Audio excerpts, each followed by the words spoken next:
हरे कृष्णा, राधे राधे। लोग जब मंदिर में दर्शन करने जाते हैं तब कुछ गलतियां करते हैं जिससे उन्हें दोष लगता है। आज इस वीडियो में हम जानेंगे कि मंदिर में दर्शन कैसे करें, मंदिर में जाकर हमें किस तरह प्रणाम करना चाहिए। अच्छा, आपने देखा होगा कई लोग भगवान के सामने सीधा दंडवत प्रणाम करते हैं, कई साइड में लेटकर दंडवत प्रणाम करते हैं। ऐसा क्यों?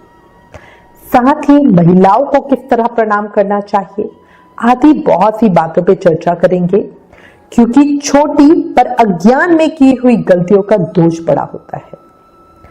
चर्चा शुरू करते हैं। जब भी किसी मंदिर जाओ, सबसे पहले भगवान के दर्शन करो। अपने दोनों हाथ सीधे ऊपर करो। ये समर्पण का प्रतीक होता है। हम जब भगवान के सामने जाकर अपने दोनों हाथ ऊपर करते हैं तो इसका मतलब होता है संपूर्ण समर्पण। आपने अक्सर देखा होगा पुलिस के सामने जब भी वो किसी अपराधी को पकड़ती है ना, तब कहती है कि हाथ ऊपर कर लो। इसका मतलब होता है समर्पण कर दो। इसी तरह सरेंडर कर दो, हम कहते हैं ना।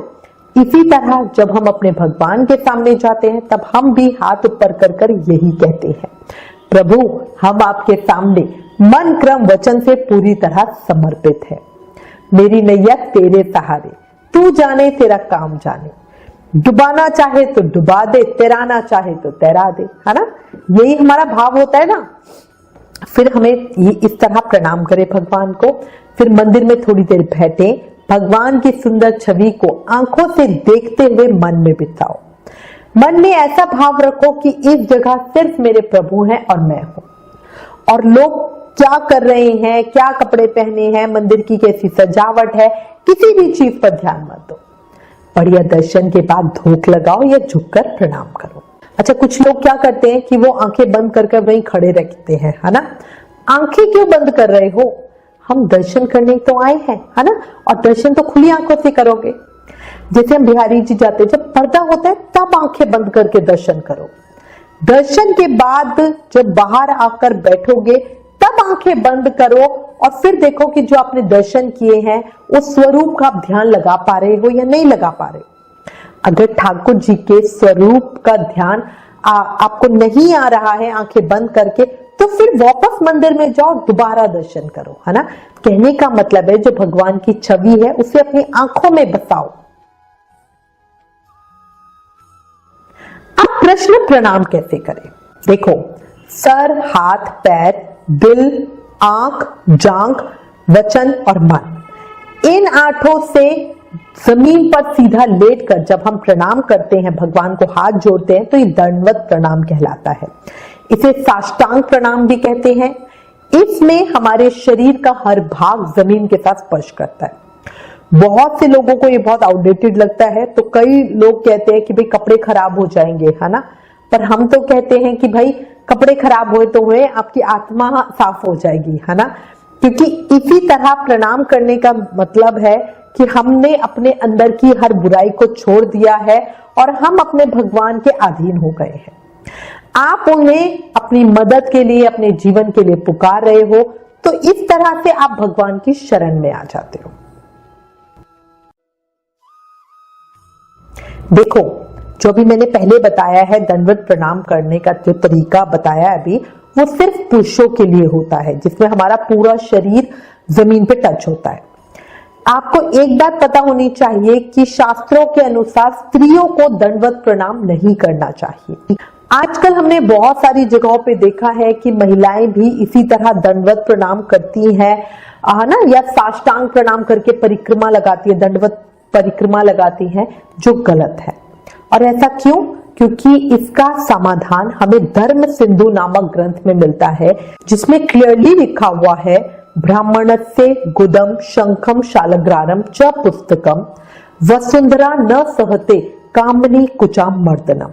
अर्थात ब्राह्मणों का पृष्ठभाग, मतलब वट, शंख, शालग्राम, धर्म ग्रंथ, कोई भी जो हमारी धार्मिक पुराण पुस्तक होती है, और स्त्रियों के स्तन, वक्षस्थल भूमि पे सीधा बिना आसन के नहीं टच करने चाहिए। अगर वो सीधा पृथ्वी पर स्पर्श करते हैं, टच करते हैं, तो पृथ्वी इस भार को सहन नहीं कर सकती। जो भी ऐसा करता है उनकी अष्ट लक्ष्मियों खत्म हो जाती है, ठीक है, मतलब लक्ष्मी उनके पास से चली जाती है। इसीलिए हमेशा कहते हैं कि जब भी आप किसी ब्राह्मण को, पंडित को घर पे बुलाओ तो पहले उन्हें आसन दो, है ना, वो आसन पे ही बैठने चाहिए, कभी भी जमीन पे वो सीधा ना बैठे। शंख हमेशा आसन के ऊपर रखा जाता है, शालग्राम जी। और जब भी हम कोई धार्मिक पुस्तक लेते हैं उसे भी किसी चीज के ऊपर रखना चाहिए, कभी भी डायरेक्ट आप पढ़ रहे हो, पढ़ते पढ़ते जमीन पे नहीं रखना चाहिए। इसी तरह स्त्रियों का वक्ष स्थल सीधे जमीन पे टच नहीं करना चाहिए। याद रखिएगा, लक्ष्मी चली जाती है और इसका बहुत दोष माना जाता है। अब इसके बाद प्रश्न आता है कि स्त्रियां कैसे प्रणाम करें। तो देखो, स्त्रियों को दंडवत प्रणाम करने की जगह पर घुटनों को मोड़कर, घुटनों के बल बैठकर अपने मस्तक को जमीन पे टच कर प्रणाम करना चाहिए। ब्राह्मणों शंख, शालग्राम, धर्म ग्रंथ जो पुस्तकें हैं उनको हमेशा किसी आसन पर ही रखना चाहिए। याद रखना, स्त्रियों का गर्भ और उनका वक्ष कभी भी जमीन से टच नहीं करने चाहिए, क्योंकि उनका जो गर्भ होता है, उनका पेट होता है, वो किसी जीवन को सहेज के रखता है प्रेगनेंसी में, और जो वक्षस्थल होता है वो उस जीवन को पोषण देता है फीड कराकर। इसीलिए साष्टांग प्रणाम स्त्रियों को कभी नहीं करना चाहिए, ठीक है। मैंने बहुत बार देखा है कि श्रीधाम वृंदावन या गोवर्धन महाराज की जब दंडवत परिक्रमा करते हैं तो वो स्त्रियों को नहीं लगानी चाहिए। महिलाएं जो ये इस तरह परिक्रमा है, या तो वो चल कर देती हैं या अपने पति को छू कर देती हैं। पति दंडवत परिक्रमा कर सकते हैं और महिलाएं उनके साथ उन्हें टच करती हुई चले, ठीक है, ये हम कर सकते हैं। अब मैं आपको कुछ ध्यान रखने वाली बात बता रही हूं। जब भी मंदिर दर्शनों के लिए जाएं तो कुछ बातों का ध्यान जरूर रखें। जब भी कोई दंडवत प्रणाम कर रहा हो, साष्टांग प्रणाम कर रहा हो, तो ध्यान रखना हम उससे छुए नहीं, उसके सामने से ना जाएं, ठीक है ना, ये वैष्णव अपराध होता है। जब भी आप किसी को दंडवत प्रणाम करते हुए देखे, भगवान के सामने झुका हुआ देखे, तो या तो वहीं पे रुक जाएं, है ना, और या फिर उनको उनके पीछे से घूम कर जाए। मंदिर में चाहे कितनी भीड़ हो, कभी भी उनके ऊपर से लांग कर, उनके ऊपर से क्रॉस होकर नहीं जाना चाहिए, बहुत दोष लगता है। मंदिर में नमस्कार करते समय या साष्टांग प्रणाम करते समय पैरों में चप्पल जूते नहीं पहनने चाहिए। मंदिर में नमस्कार करते समय पुरुष सर ना ढके और स्त्रियों को हमेशा सर ढकना चाहिए। हनुमान मंदिर और कालका माई के मंदिर में सभी को सर ढकना चाहिए। हाथों को जोड़ते समय उंगलियों को ढीला रखना है, बिल्कुल एकदम कसा टाइट नहीं करना है, हल्की ढीली रहेंगी और उंगलियों के बीच में हल्का गैप रहेगा, ना बिल्कुल ऐसे चिपकी हुई एक के ऊपर एक आएंगी, ना ऐसे आएंगी, हल्का हल्का, ठीक है। तो इस तरह से हम हाथ जोड़ते हैं।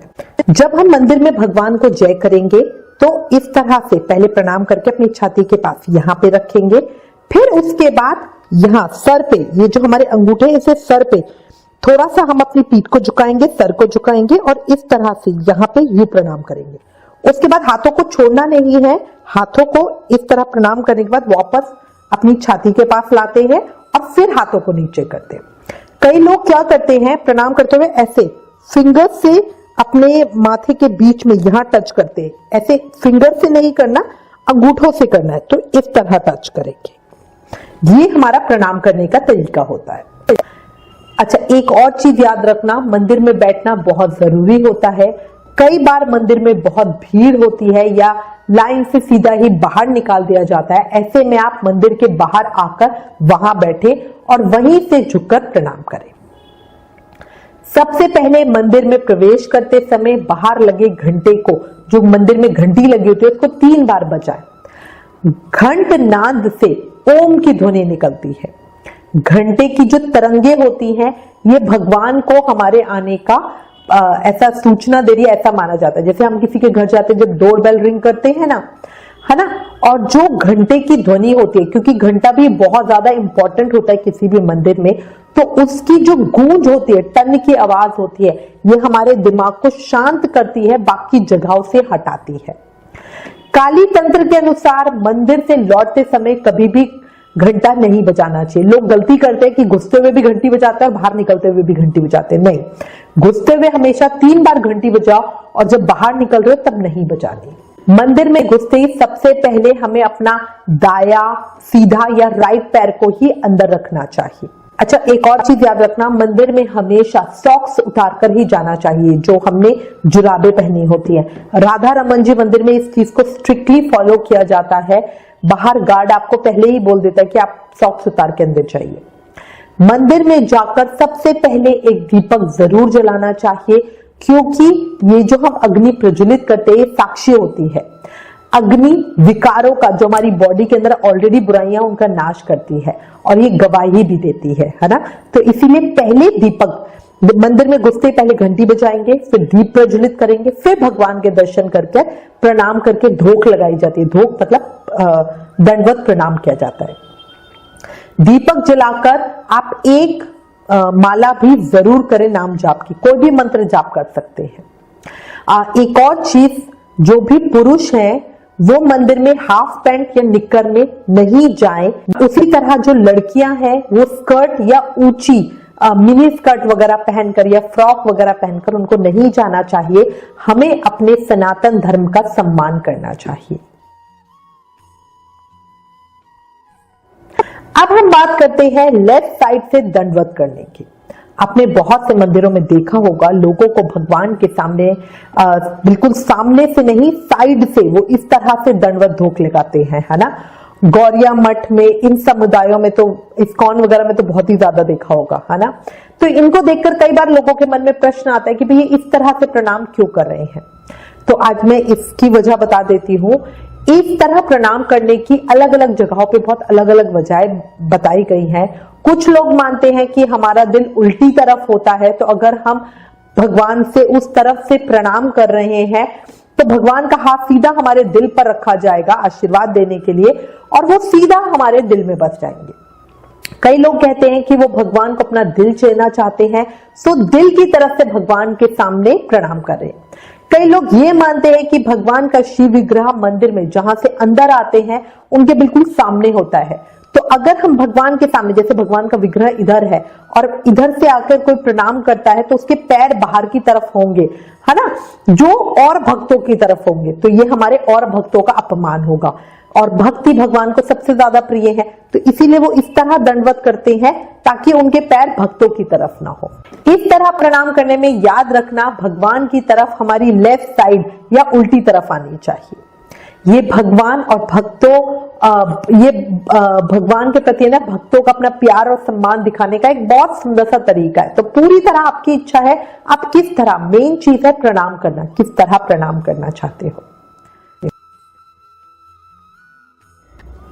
अच्छा, बड़े बुजुर्गों से आपने कहते सुना होगा, जब भी किसी मंदिर में दर्शनों के लिए जाएं तो दर्शन करने के बाद बाहर आकर मंदिर की पैड़ी या पौड़ी पर थोड़ी देर जरूर बैठना चाहिए। तो आप इसकी वजह जानते हो, इसका क्या कारण है?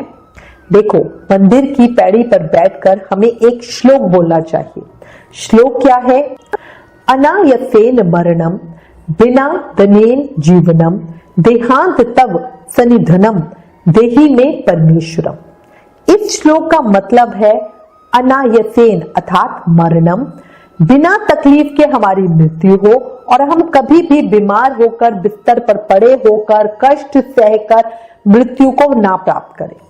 भगवान हमारी मृत्यु चलते फिरते ही हो और हमारे प्राण निकल जाए। जैसे एकदम सडन हार्ट अटैक आता है तो एकदम बंदा चला गया, पर अगर किसी बड़ी बीमारी के कारण जाता है तो बहुत दुख होके जाता है ना। बिना देनियेन जीवनम अर्थात किसी के ऊपर अधीन हो हमारा जीवन, ऐसा ना हो हमें कभी किसी के सहारे ना रहना पड़े। जैसे कि कभी लकवा हो जाता है, व्यक्ति दूसरे पे पूरी तरह आश्रित हो जाता है, वैसी बेबस्ता हमारे साथ ना हो। देहांत तब सनिध्यम अर्थात जब भी मृत्यु हो तब भगवान के सामने हो। ज्यादातर क्या होता है, लोग इतना कलयुग में मोह माया में फंस जाते हैं ना कि अंत समय में भगवान को याद नहीं कर पाते। जैसे भीष्म पितामह की मृत्यु के समय ठाकुर जी उनके सामने खड़े हुए थे, उनके दर्शन करते हुए भीष्म पितामह के प्राण निकले थे। ऐसे ही हमारे भाग्य हो कि जब हमारी मृत्यु हो तो ठाकुर जी हमारे सामने खड़े हो। देही में परमेश्वर में, परमेश्वर ऐसा वरदान हमें देना, है ना। याद रखना, प्रार्थना करते हुए हमें गाड़ी, है ना, लड़का लड़की, पति पत्नी, घर धन, ये नहीं मांगना। ये तो भगवान अपने हिसाब से, जैसे भी हमारे कर्म है उसी हिसाब से हमारे जो भी किस्मत में लिखा है वो हमें मिल ही जाएगा। लेकिन दर्शन करने के बाद बैठ के ये प्रार्थना जरूर करना कि भगवान जब भी मैं जाऊं तो आप मेरे सामने हो। अच्छा, ये जो हमारे बड़े बुजुर्गों ने कहा है इसका एक साइंटिफिक रीजन भी है कि क्यों मंदिर में बैठना चाहिए। देखो, मंदिर एक ऐसी जगह है जहां पर पॉजिटिव एनर्जी बहुत ज्यादा होती है। अगर हम कुछ देर वहां बैठते हैं तो बॉडी, जो हमारी बॉडी है उस एनर्जी को सोख लेती है ना, और जो हमारी हेल्थ के लिए भी बहुत अच्छी होती है। तो अंत में इसी के साथ मैं उम्मीद करती हूँ इस वीडियो में दी गई जानकारी आपके लिए उपयोगी होगी। इससे रिलेटेड अगर आपके पास कोई भी कमेंट या सजेशन है तो प्लीज हमें लिखें। ज्ञान बांटने से बढ़ता है, इसलिए इस वीडियो को ज्यादा से ज्यादा शेयर करें। आप हमें फेसबुक और इंस्टाग्राम पर भी जरूर फॉलो करें। आने वाले व्रत त्योहारों की जानकारी अपने फोन पे पाने के लिए आप हमें 9821025751 पर व्हाट्सएप मैसेज करें। Please like, share and subscribe. Thank you. Hare Krishna.